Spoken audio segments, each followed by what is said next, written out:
Occasion ఏదైనా location ఎక్కడైనా తెలుగువారి వేడుక అంటే ఆలివ్ మిఠాయి ఉండాల్సిందే. ఆంధ్రప్రదేశ్ రాజధాని అమరావతిని ఇతర ప్రాంతాలతో అనుసంధానించేటువంటి క్రమంలో ఐకానిక్ బ్రిడ్జికి రూపకల్పన చేసింది గతంలో చంద్రబాబు నాయుడు ప్రభుత్వం.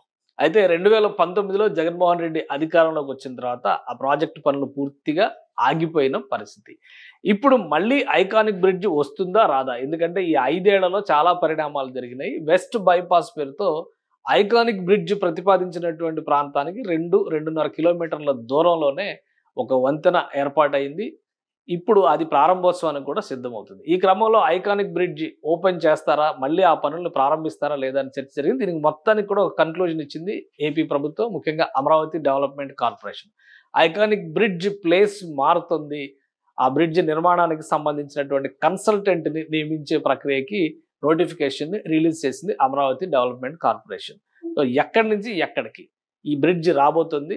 గతంతో పోల్చి చూసినప్పుడు గతంలో ప్రతిపాదించినటువంటి బ్రిడ్జికి ఇప్పటి బ్రిడ్జికి ఎలాంటి తేడా ఉంది? గతంలో ఇచ్చినటువంటి నమూనా కూచిపూడి ముద్రల దగ్గర నుంచి కొండపల్లి బొమ్మల వరకు అనేక రకాల నమూనాలను ఉపయోగించడం ద్వారా ఒక 2 స్టెప్ బ్రిడ్జిగా దీన్ని ఐకానిక్ గా మలచాలని గతంలో ప్రభుత్వం భావించింది. మళ్ళీ దాదాపు ఈ అంశాలన్నీ అందులో ఉంటాయా లేదా ఒకసారి పరిశీలించేటువంటి ప్రయత్నం చేద్దాం.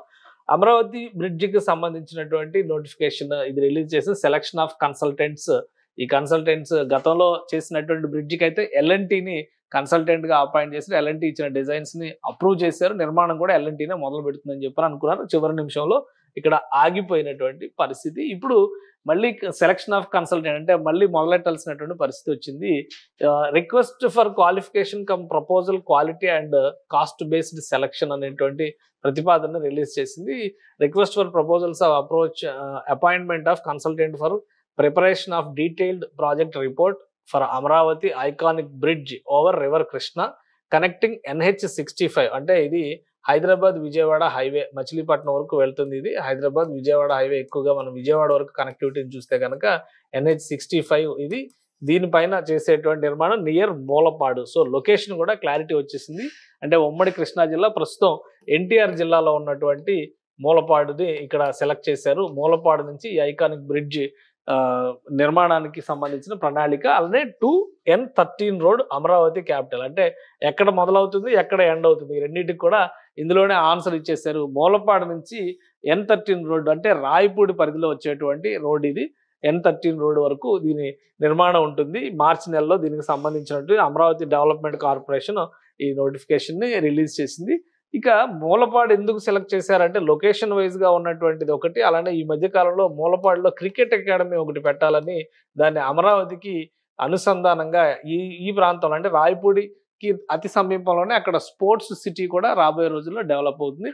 సో ఈ క్రికెట్ అకాడమీ రాబోతుంది. హైవే మీద ఉన్నటువంటి ప్రాంతం వీటన్నిటిని దృష్టిలో పెట్టుకొని మూలపాడుని ప్రతిపాదించారు. కొత్త ప్రతిపాదన ప్రకారం లొకేషన్ జాగ్రఫీ ఎక్కడ వస్తుంది, ఎలాంటి అవకాశాలు ఉన్నాయి దీనిలో ఇది పరిశీలిద్దాం. ఇది అమరావతికి సంబంధించినటువంటి రోడ్ స్ట్రక్చర్ మ్యాప్. ఇది మొత్తం 38 రహదారులు వస్తున్నాయి. ఇది అందరికీ తెలిసిందే. ఒక రోడ్ గ్రిడ్ నెట్వర్క్ అనేటువంటి మాట ఉపయోగిస్తారు.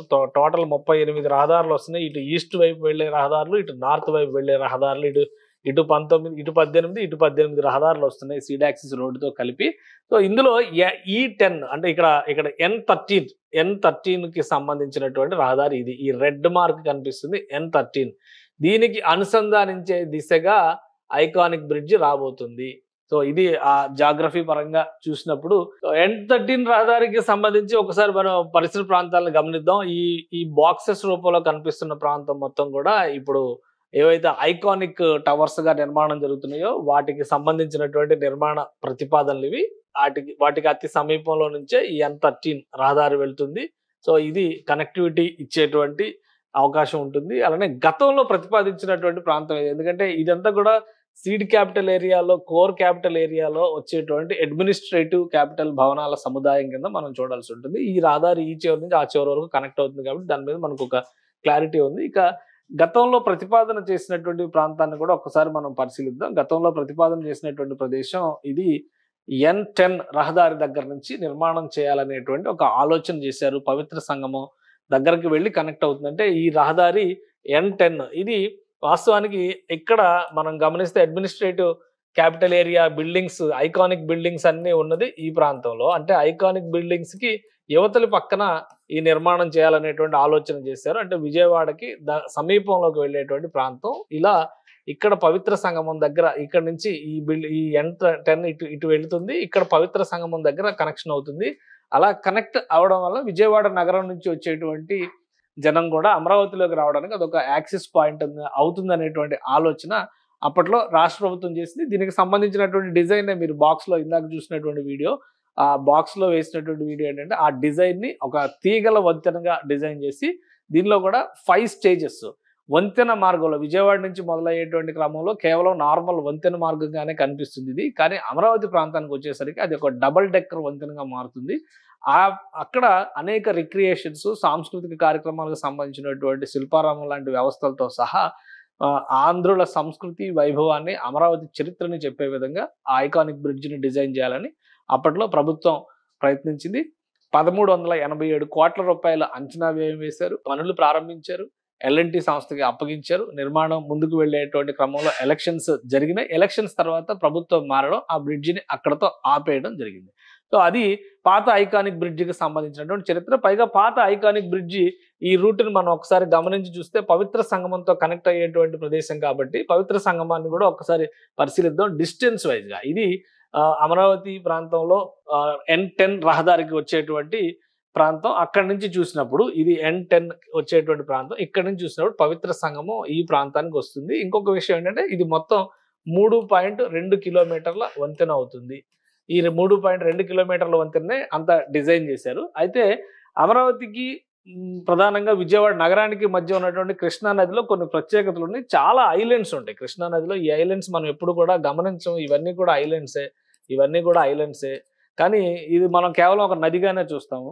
సో ఇక్కడ ఈ ఐలాండ్స్ని దృష్టిలో పెట్టుకొని ఫస్ట్ విజయవాడ నగరం సమీపంలో ఉన్న పవిత్ర సంగమం నుంచి వచ్చేటువంటి ఈ రహదారి నార్మల్ వంతెనగా వచ్చినప్పటికి కూడా ఈ ఐలాండ్స్ దగ్గర నుంచి మాత్రం ఇది ఒక ఐకానిక్ గా మారిపోతుంది. దానికి సంబంధించి అనేక అట్రాక్షన్స్ అక్కడ కిందికి దిగి పార్కుల్లో ఎంజాయ్ చేసే విధంగా న్యాచురల్ గా బయోడైవర్సిటీ పార్కులను కూడా డెవలప్ చేయాలి. అక్కడ డిఫరెంట్ ఎకాలజీ ఉంటుందని చెప్పని ఆ ప్రణాళికను సిద్ధం చేశారు. కానీ ఈ ప్రతిపాదన ఆగిపోవడం వలన ఇప్పుడు తాజాగా చేస్తున్నటువంటి N10 రహదారి దగ్గర నుంచి చేస్తున్నటువంటి ప్రతిపాదన N10 దగ్గర నుంచి ఆగిపోయింది. ఇది ప్రతిపాదన N13 దగ్గర నుంచి చేస్తున్నటువంటి ప్రతిపాదన అంటే విజయవాడ కొంత దూరం అవుతుంది, కానీ బ్రిడ్జ్ సైజు కూడా పెరుగుతుంది. ఇది చాలా కీలకమైనటువంటి అంశం కాబోతుంది.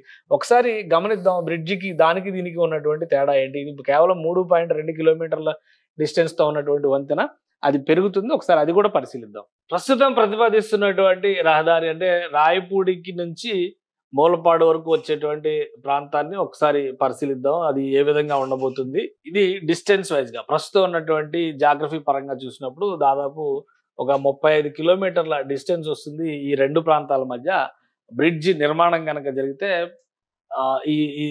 ఇది రాయపూడి దగ్గర ఉన్నటువంటి ప్రదేశం అంటే N13 రహదారి వచ్చేటువంటి మార్గం ఇది. అయితే ఇక్కడ నుంచి మూలపాడుకి చేరుకోవాలంటే 35 కిలోమీటర్ ఇక్కడికి వచ్చి ప్రకాశం బ్యారేజ్ నుంచి ఇక్కడ వెళ్ళాలి. కానీ ఇప్పుడు నేరుగా ఈ ప్రాంతం నుంచి ఈ ప్రాంతానికి వెళ్ళేటువంటి బ్రిడ్జి మొత్తం 5.2 కిలోమీటర్ల డిస్టెన్స్ అవుతుంది.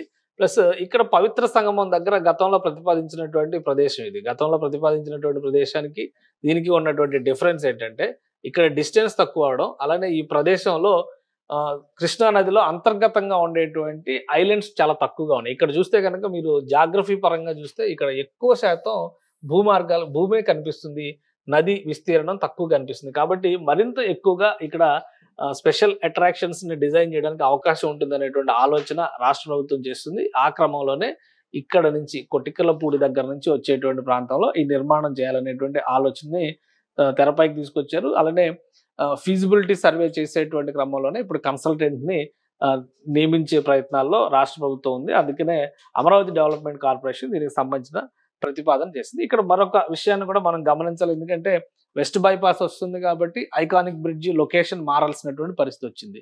మళ్ళీ ఇన్నర్ రింగ్ రోడ్ అంటున్నారు, అవుటర్ రింగ్ రోడ్ అంటున్నారు, రైల్వే లైన్ అంటున్నారు. ఇవన్నీ కూడా ప్రకాశం బ్యారేజ్కి ఎగువ ప్రాంతంలో వచ్చేటువంటి ఒక సైడ్ ఎగువలో వస్తాయి, మళ్ళీ రెండో సైడ్ దిగువలో కూడా వస్తాయి. కానీ ఆ ప్రాంతాలతో ఇది ఎక్కడైనా క్లాష్ అవుతుంది, అది కూడా ఒకసారి పరిశీలించేటువంటి ప్రయత్నం చేద్దాం. ఇది టోటల్ రింగ్ రోడ్డుకు సంబంధించినటువంటి ప్రణాళిక. ఇక్కడ క్లియర్ గా పిక్చర్ మీకు అర్థం కావాలంటే ఇంకొంచెం డీటెయిల్ గా ఎక్స్ప్లెయిన్ చేయాలంటే, ఇప్పుడు వెస్ట్ బైపాస్ సూరాయిపాలెం నుంచి వచ్చినటువంటి వెస్ట్ బైపాస్ ఇక్కడ కనెక్ట్ అవడం వలన ఈ పక్కనే ప్లాన్ చేసినటువంటి పవిత్ర సంగమాన్ని ఆపేయాల్సినటువంటి పరిస్థితి వచ్చింది. ఇక్కడ పవిత్ర సంగమం దగ్గరికి ఈ డిస్టెన్స్ లో వస్తుంది. సో ఇది చాలా తక్కువ సమీపంలోనే ఉంటుంది అనేటువంటి ఆలోచన ఉండడం వల్ల దీన్ని ఆపేశారు ఫైనల్ గా. ఇప్పుడు ఉద్దండరాయనపాలెంలో ఈ మనం చెప్పినటువంటి N13 రహదారిని దృష్టిలో పెట్టుకొని చూస్తే కనుక N13 రహదారి ఇది ఇక్కడ నుంచి వస్తుంది కాబట్టి ఇప్పుడు ఈ ప్రాంతం నుంచి ఇక్కడ వరకు మూలపాడు వస్తుంది. సో మూలపాడుకి సంబంధించి ఎలాంటి ఆటంకాలు ఉండవు, ఎందుకంటే డిస్టెన్స్ వైజ్ గా చూసినప్పుడు ఈ బ్రిడ్జికి ఇది ఇన్నర్ రింగ్ రోడ్డుకి సంబంధించినటువంటి లైన్. ఇన్నర్ రింగ్ రోడ్డుకి సంబంధించిన లైన్ అలైన్మెంట్ ని చూస్తే కనుక ఇంత డిస్టెన్స్ కనిపిస్తుంది. ఇది రెండో బ్రిడ్జ్ అవుతుంది. ఇక్కడ ఆల్రెడీ ఉన్నటువంటిది ఇది మూడో బ్రిడ్జ్ అవుతుంది. తర్వాత ఔటర్ రింగ్ రోడ్ ప్రతిపాదన చేస్తే ఇంకా పైకి వస్తుంది కాబట్టి ఇక్కడ మరొక బ్రిడ్జ్ వస్తుంది. ఇది నాలుగో బ్రిడ్జ్ అవుతుంది. ఇక్కడే రైల్వే లైన్ కి సంబంధించి ఇది ప్రపోజ్డ్ రైల్వే లైన్ ఈ ఆరెంజ్ కలర్ లో ఉంది. ఇక్కడ మరొక బ్రిడ్జ్ కూడా వస్తుంది, కానీ అది రైల్వే బ్రిడ్జ్ అవుతుంది. సో నార్మల్ ప్రయాణాలు చేయడానికి ఇది సాధ్యమయ్యేటువంటిది కాదు, రైల్వే లైన్ కి సంబంధించినటువంటి బ్రిడ్జ్. సో ఎలా చూసినా కానీ మూలపాడుకు సంబంధించినటువంటి ప్రాంతం కొంత అనుకూలంగానే ఉంది నిర్మాణానికి అనేటువంటి ఆలోచన వస్తుంది. పైగా డిస్టెన్స్ వైజ్ గా కూడా ఎక్కువ. అయితే ఒకటి ఇందులో డిసడ్వాంటేజ్ ఏముంటుందంటే, ఇప్పటివరకు ప్లాన్ చేసిందంతా కూడా కనెక్టివిటీ విజయవాడ నగరాన్ని దృష్టిలో పెట్టుకుని చేశారు. ఎందుకంటే దాదాపుగా 10 లక్షల జనాభా ఒక విజయవాడ నగరంలోనే ఉంది. ఈ జనాభా అమరావతిలోకి ఎంటర్ కావడానికి ఫస్ట్ ఆప్షన్ కింద ప్రకాశం బ్యారేజ్ని ఉపయోగించి ముందుకు వెళ్తారు. కానీ స్పెషల్ అట్రాక్షన్స్ ఉండేటువంటి క్రమంలో పవిత్ర సంగమానికి విజయవాడ నగరానికి హార్డ్లీ 10 నుంచి 15 కిలోమీటర్ల లోపే డిస్టెన్స్ ఉంటుంది కాబట్టి అటు వెళ్ళడానికి కూడా స్కోప్ ఉంటుందని ఆలోచించారు. ఇప్పుడు ఈ చివరికి రావడం వలన జనాభాకి సంబంధించినటువంటి ఈ ఇంత దూరం రావడం వలన జనాభా పరంగా ఇటు వచ్చేటువంటి యాక్సెసిబిలిటీ అనేది, విజయవాడ నగరం నుంచి వచ్చేటువంటి యాక్సెసిబిలిటీ అనేది ఎంత ఇన్ఫ్లుయెన్స్ అవుతుంది అనేది ఇప్పుడు ఆసక్తికరంగా మారినటువంటి వ్యవహారం. ఇంకా ఓవరాల్ కనెక్టివిటీ పరంగా చూసినప్పుడు ఏంటంటే, ఇది NH65 అంటే హైదరాబాద్ నుంచి వచ్చేటువంటి రహదారి. హైదరాబాద్ నుంచి విజయవాడ మీదుగా మచిలీపట్నం వరకు వెళ్తుంది ఈ రహదారి. సో ఈ రెండింటి వలన అంటే హైదరాబాద్ నుంచి వచ్చే వాళ్ళకి ఇది ఒక పెద్ద గేట్వే అవుతుంది, అంటే అమరావతిలోకి ఒక గ్రాండ్ ఎంట్రన్స్ అవుతుంది అనేటువంటి ఆలోచన చేస్తున్నారు. ఇందులో ఎంతవరకు ఆ పాసిబిలిటీస్ ఉంటాయనేది చూడాలి. కానీ ఇన్ని స్పెషల్ అట్రాక్షన్స్ పెట్టినప్పుడు రిక్రియేషన్ పరంగా చూసినప్పుడు విజయవాడ నుంచి మూలపాడికి డిస్టెన్స్ ఎంత వస్తుంది? సో ఇది డిస్టెన్స్ పరంగా చూసినప్పుడు వచ్చేటువంటి సమస్య. అయితే విజయవాడ నగరానికి మూలపాడికి ఎంత డిస్టెన్స్ వస్తుంది అనేది కూడా ఒక్కసారి పరిశీలిద్దాం. విజయవాడ నగరానికి మూలపాడికి వచ్చేటువంటి డిస్టెన్స్ దాదాపు 25 కిలోమీటర్లు కనిపిస్తుంది. 25 కిలోమీటర్ల డిస్టెన్స్ అంటే ఇక్కడ నుంచి అక్కడికి ప్రయాణం చేయాలంటే, ఇక్కడ నుంచి 25 కిలోమీటర్ల ప్రయాణం చేయడం ఒకటి, తర్వాత అమరావతి లోపలికి వెళ్ళేటువంటి మార్గం ఇంకొకటి. ఈ డిస్టెన్స్ వైజ్ గా కొంత ఇబ్బందికరమైనటువంటి పరిస్థితి ఉన్నప్పటికీ కూడా వెస్ట్ బైపాస్ నిర్మాణం తర్వాత అనివార్యంగా లొకేషన్ మార్చక తప్పని పరిస్థితి ఏర్పడుతుంది. సో అందుకనే దీన్ని మరికొంత డిఫరెంట్ గా డిజైన్ చేయడానికి అవకాశం ఉంది. ఎందుకంటే అమరావతిలోకి ఎంటర్ కావడం ఒకటే లక్ష్యం అయినప్పుడు పవిత్ర సంగమం నుంచి ఐకానిక్ బ్రిడ్జిని డిజైన్ చేసినటువంటి విధానం ఒక రకంగా ఉంది. ఇప్పుడు మారినటువంటి ఈక్వేషన్స్ నేపథ్యంలో ఈ లెక్కను కూడా మనం ఒకసారి దృష్టిలో పెట్టుకొని చూడాల్సి ఉంటుంది. ఈ డిస్టెన్స్ వైజ్ గా చూసేటువంటి ప్రాంతంలో విజయవాడ నగరం, ఇక్కడ నుంచి విజయవాడ నగరం ఇదంతా మనం లెక్కేసుకొని చూస్తే ఇక్కడ నుంచి చూసినటువంటి క్రమంలో పవిత్ర సంగమానికి 10-15 కిలోమీటర్లు వస్తున్నాయి అనుకున్నప్పుడు ఇక్కడ మరొక 10 కిలోమీటర్లు యాడ్ అవుతున్నటువంటి పరిస్థితి ఉంది. అందుకనే ఇప్పుడు చేయబోయేటువంటి బ్రిడ్జ్ లో మరికొన్ని స్పెషాలిటీస్ ఉంటాయి అనేటువంటిది తెలుస్తున్నటువంటి సమాచారం. ఏ విధంగా డిజైన్ చేస్తారు ఆ బ్రిడ్జికి రీచ్ అయ్యేటువంటి క్రమంలో కూడా, ఎందుకంటే అక్కడ యాక్సెసిబిలిటీ అనేది కూడా చాలా కీలకమైనటువంటి పాయింట్ అవుతుంది కాబట్టి ఈ రెండింటిని ఫీల్డ్ లెవెల్లో సర్వే చేయడము, దానికి కావాల్సినటువంటి మార్పులు చేర్పులు ఇవన్నీ కూడా తీసుకురావడం ద్వారా ఒక సమగ్రమైనటువంటి నివేదిక తయారు చేయాల్సినటువంటి అవసరం ఉంటుంది. అందుకనే ఒక స్పెషలిస్ట్ కన్సల్టెంట్ని అపాయింట్ చేసేటువంటి పనిలో ఏపీ ప్రభుత్వం బిజీగా ఉంది. దానికి సంబంధించినటువంటి నోటిఫికేషన్ ఇచ్చింది. బహుశా 3 నెలల్లో దీనిపైన ఒక సమగ్ర నివేదిక వచ్చేటువంటి అవకాశాలు కనిపిస్తున్నాయి. సుమన్ టీవీలో మీ పర్సనల్ అండ్ బిజినెస్ ప్రమోషన్స్ కోసం కింది నెంబర్కి కాంటాక్ట్ చేయండి.